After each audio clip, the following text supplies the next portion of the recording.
بسم اللہ الرحمن الرحیم ایاک نعبد و ایاک نستعین. گورنر پنجاب جناب چیف منسٹر صاحب، فیڈرل منسٹرز، چیمبر کے پریزیڈنٹ فیڈرل کے عرفان اور لاہور چیمبر کے میاں انجم نثار اور members business community. Khusro Bakhtiar نے بڑی ڈیٹیلز میں آپ کو بتایا پیکیج کا. میں ہمیشہ جب کرکٹ بھی کھیلتا تھا تو سونے سے پہلے میں ہمیشہ جو دن کا جو میچ ہوتا تھا، جب تک میں اس کی اپنی کرٹیک نہ کر لوں کہ میں نے میچ اس طرح کھیلا تو مجھے کھیلنا کیسے چاہیے تھا، کیا غلطیاں میں نے کی، میں سوتا نہیں تھا.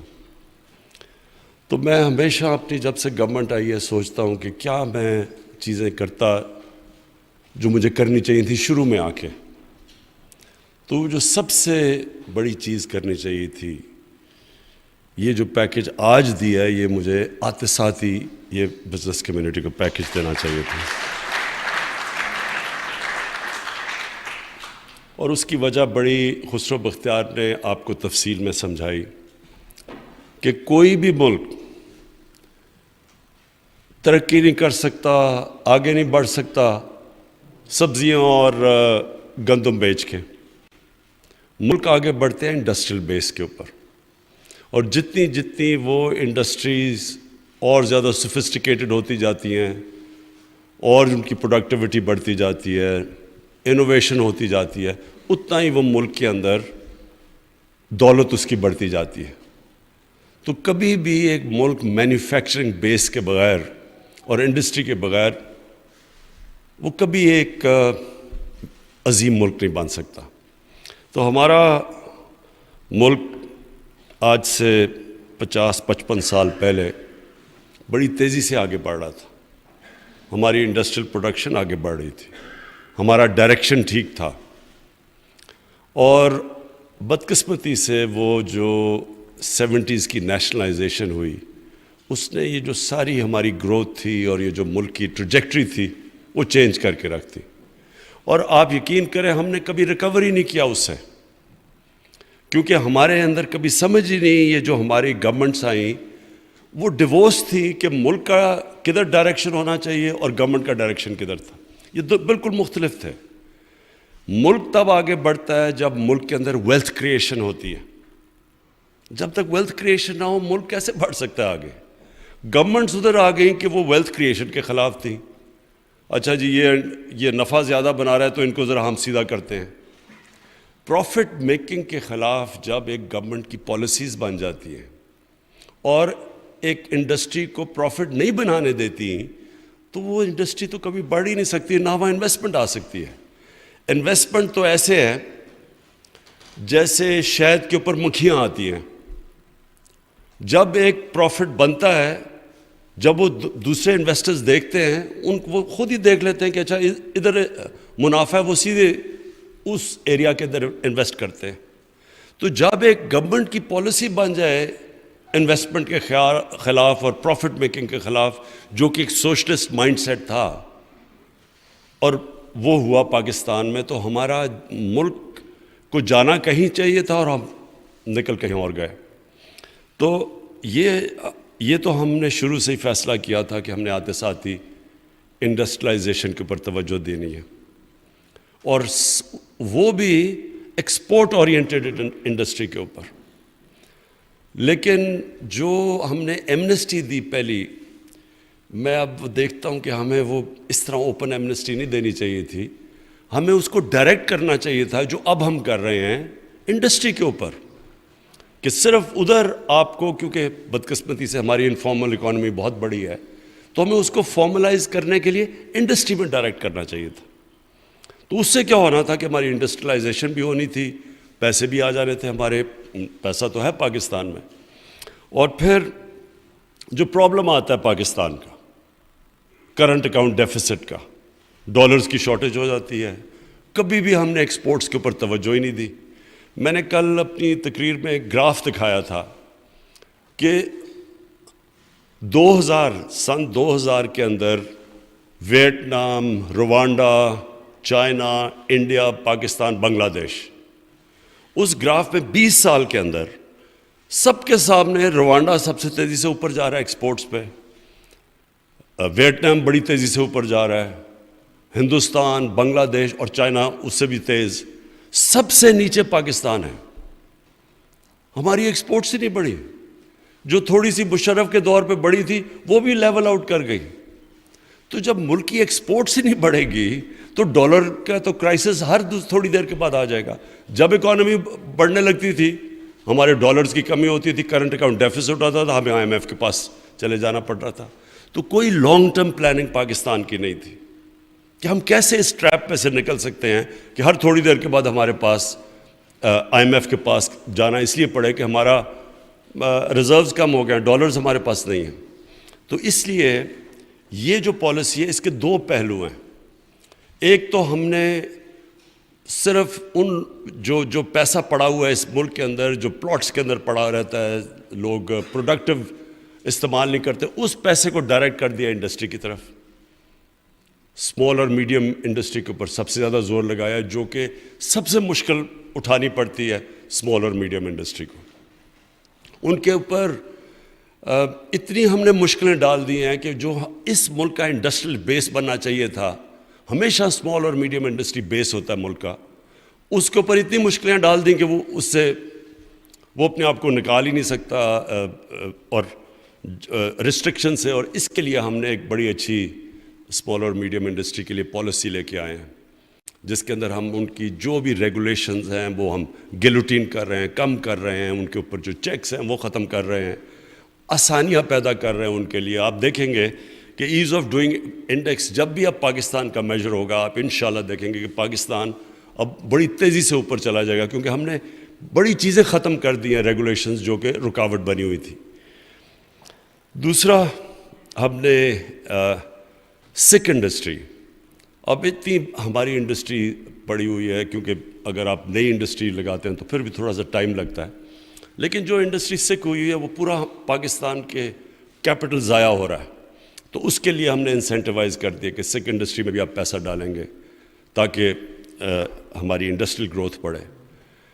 اور پھر جو اوورسیز پاکستانیز، دیکھیں میرا سب سے زیادہ تجربہ اوورسیز پاکستانیز کے ساتھ ڈیل کرنے کا ہے۔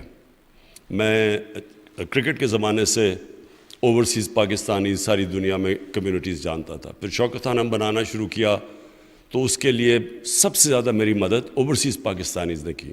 تو میں ہر دنیا کے جدھر اوورسیز پاکستانی سے وہاں جاتا تھا پیسے اکٹھے کرنے کے لیے۔ تو مجھے ان کا پھر بزنس کمیونٹی کا بھی آئیڈیا ہو گیا، وہاں جو لوگ کام کرتے تھے۔ اور اب میں 30 سالوں کی بات کر رہا ہوں جب سے میں نے پیسے اکٹھے کرنے کیے شوکت خانم کے لیے، تو میں نے دیکھا آہستہ آہستہ چھوٹا بزنس مین بڑا بزنس مین بنتا گیا، اور ان سے پھر مجھے آئیڈیاز آئے کہ وہ کیوں نہیں پاکستان میں بزنس کرتے، کیوں نہیں انویسٹ کرتے آ کے پاکستان میں۔ تو ادھر سے مجھے آئیڈیا ہوا کہ ہم نے سب سے بڑا جو اپنا اثاثہ ہے اوورسیز پاکستانی، ان کے لیے کتنی رکاوٹیں ہم نے پیدا کی ہوئی ہیں، ہر وقت ان کو مشکل رہتی ہے۔ پھر ایک کانٹریکٹ انفورسمنٹ، اگر ان کا کوئی انویسٹ کرتے ہیں پیسہ اور کانٹریکٹ جو پارٹنر ہے، جو مسئلے آتے ہیں ہمارے پاس، ان کے پاس رل جاتے ہیں عدالتوں کے اندر۔ تو یہ ساری چیزیں پھر مجھے تب سے یاد ہے کہ ان کے وہ پھر آخر میں تنگ آ کے پلاٹ کے اندر پیسے ڈال دیتے تھے، پھر پتہ چلا پلاٹ کے اوپر قبضے ہو جاتے تھے۔ تو یہ ساری چیزوں کے لیے ہماری گورنمنٹ نے آتے ساتھ ہی ایکشن لیے، قبضہ گروپ کے اگینسٹ ہم نے ایکشن لیے ہیں، ہم نے اب اسپیشل اوورسیز پاکستانیز کے لیے کورٹس بنا دیے ہیں، ان کے لیے مسلسل ہم آسانیاں پیدا کرتے رہے ہیں۔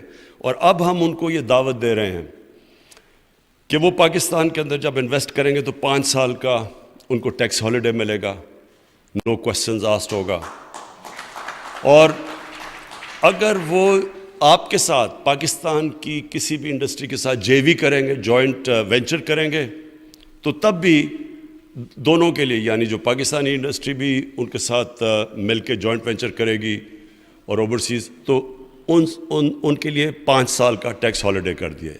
کوشش اس کی یہ ہے کہ باہر سے ہم کیپٹل اٹریکٹ کریں. اوورسیز پاکستانیز کے پاس جتنا پیسہ ہے اس کا صرف ابھی ایک چھوٹی سی رقم آ رہی ہے پاکستان میں. اور یہ جو ابھی بات کی ہم نے ان کو تھوڑا سا ریمیٹنسز میں انسینٹیوائز کیا ہے تو آج ریکارڈ ریمیٹنسز $30 ارب سے اوپر آ چکی ہیں پاکستان میں. ہم نے تھوڑے انسینٹیوز دیے ہیں. تو جب ہم ان کے لیے اب یہ ٹیکس ہالیڈیز کر رہے ہیں اور انشاءاللہ اور بھی ان کے لیے آسانیاں پیدا کر رہے ہیں, تو جیسے اگر ان کو اعتماد ہو گیا کہ وہ اپنا کیپٹل لا سکتے ہیں انویسٹ کرنے کے لیے انڈسٹری میں, تو اصل میں یہ ملک جو ٹیک آف کرے گا انڈسٹریلی, وہ سب سے ٹیک آف کرے گا جب اوورسیز پاکستانیز جو وہاں کامیاب بزنسز ہیں, جو کامیاب انڈسٹریز جنہوں نے لگائی ہوئی ہیں, جب وہ اپنا پیسہ لے کے آئیں گے اور یہاں انویسٹ کریں گے, کیونکہ ان کے پاس سکلز بھی ہیں, ان کے پاس کیپٹل بھی ہے, صرف کانفیڈنس چاہیے ان کو اور انسینٹیوز چاہیے. تو ہم نے پھر یہ صرف اپنی انڈسٹری کے اندر لوگوں کو انویسٹ کرنے کے لیے دعوت نہیں دے رہے, آج ہم اوورسیز پاکستانیز کو بھی پورا موقع دے رہے ہیں کہ آپ بھی اپنا پیسہ لے کے آئیں اور پاکستان کے اندر انویسٹ کریں.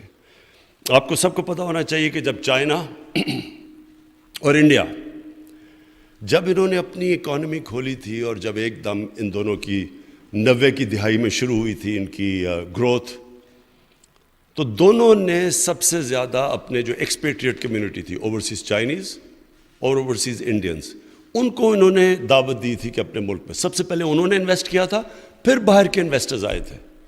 تو ہمارا بھی جو ہمیں کرنا چاہیے تھا اب تک, اتنی بڑی ہمارے 90 لاکھ اوورسیز پاکستانی ہیں, ان میں ہر قسم کے پروفیشنز ہیں, ہر قسم کے انٹرپرینورز ہیں, بزنسز ہیں. تو ہم ان کو ابھی تک ہم کامیاب نہیں ہوئے ان کو اس ملک میں لانے کے لیے.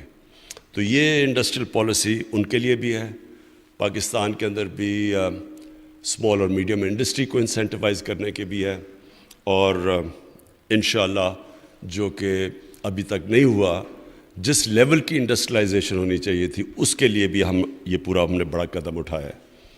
اور آخر میں جو سب سے پہلے, جس طرح میں سوچتا ہوں کہ مجھے آتے ساتھ ہی کیا کرنا چاہیے تھا, ایک تو یہ انڈسٹری کے لیے صرف ایمنسٹی دینی چاہیے تھی انڈسٹری کے لیے انویسٹمنٹ کے لیے, اور دوسرا جو آئی ٹی ہے, انفارمیشن ٹیکنالوجی, ہندوستان کہاں سے کہاں پہنچ گیا, اور ہم دیکھیں کہ ہماری ان کے مقابلے میں خیال میں ان کے $140 ارب ایکسپورٹ ہے آئی ٹی کی, اور ہم ابھی 70% ایکسپورٹ بڑی ہے ہمارے آتے ہوئے, لیکن وہ کچھ بھی نہیں ہے, مشکل سے $4 ارب بھی نہیں ہے, یہ کچھ نہیں ہے.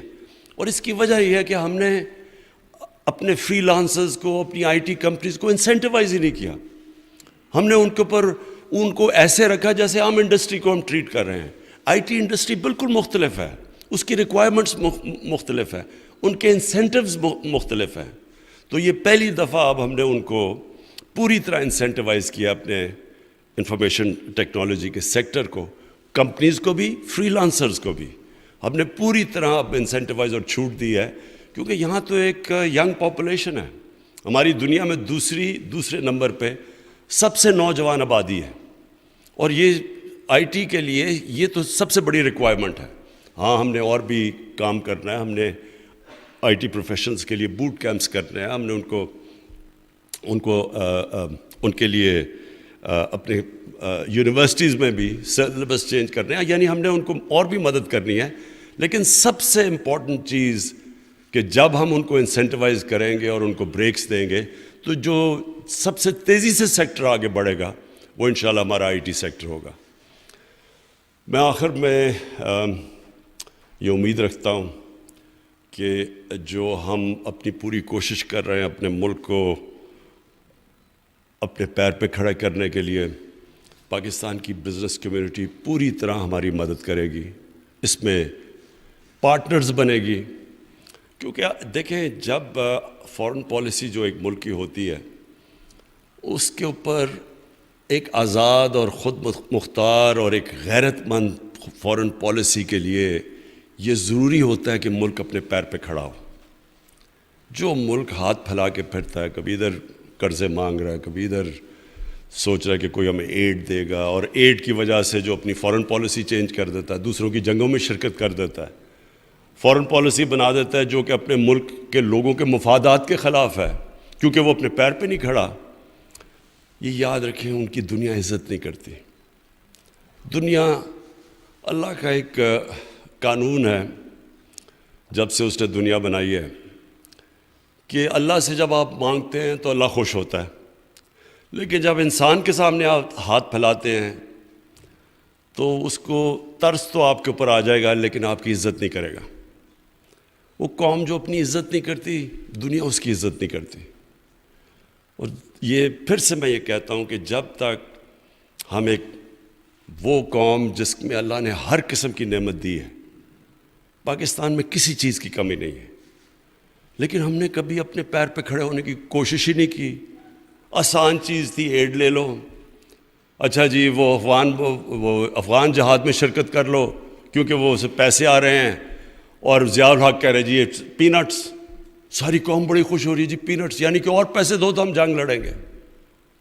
اور پھر دوسری باری آتی ہے تو وہی لوگ، پہلے ہم جہاد کرتے ہیں اور بڑا جی جہاد، روسی آئے ہوئے تو جہاد کرنا بڑی اچھی چیز ہے. 11 سال کے بعد جب امریکی افغانستان میں آتے، اب جی جہاد دہشت گردی بن گئی ہے. صرف تبھی پیسے مل رہے تھے، ابھی پیسے مل رہے. دیکھیں، تو پھر جو ذلت ہمیں اٹھانی پڑی، پھر ہمیں امریکہ کو تو برا بنا نہیں کہنا چاہیے. ہم نے خود اپنے آپ کو ذلیل کیا ہے، اپنے لوگ بھی مروائے، اپنا سب کچھ کیا، صرف اس لیے کہ ہم بجائے تکڑے فیصلے کریں اپنے پیر پہ کھڑے ہونے کے، ہم آسان راستہ لے لیتے ہیں، شارٹ کٹ لے لیتے ہیں. کوئی زندگی میں شارٹ کٹ نہیں ہوتا. آپ نے اگر اوپر جانا ہے، محنت کریں، آپ اپنی غلطیاں دور کریں، سیکھیں اپنی ماضی سے کیا غلطیاں کی ہیں. اور سب سے بڑی ہم نے غلطی کی کہ ہم نے کبھی اپنی ایکسپورٹس کو زور نہیں دیا. کبھی بھی ملک جس کی ایکسپورٹس ہی نہیں بڑھ رہی، ادھر اس نے کیسے اپنے پیر پہ کھڑا ہونا ہے.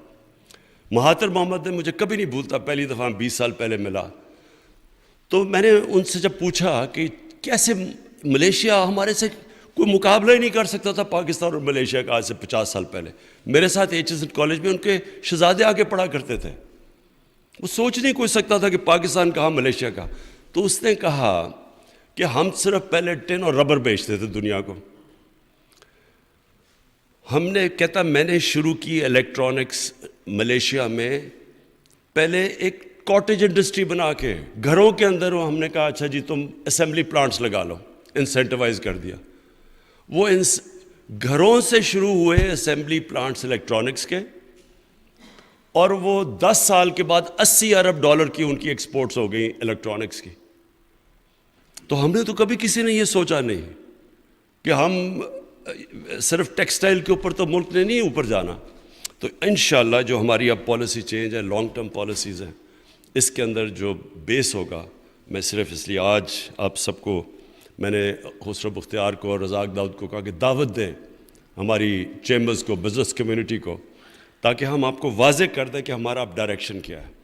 ہم نے انڈسٹریلائز کرنا ہے پاکستان کو، ہم نے ہر قسم کے انسینٹیوز دینے ہیں، اور جو ہمارا اسمال اور میڈیم انڈسٹری جو بیک بون ہوتی ہے، جو سب سے زیادہ نوکریاں دیتی ہے، روزگار پرووائڈ کرتی ہے، اس کے لیے ساری رکاوٹیں ختم کر کے ان کو انسینٹیوائز کرنا ہے.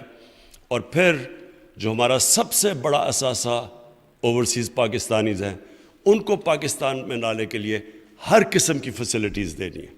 شکریہ.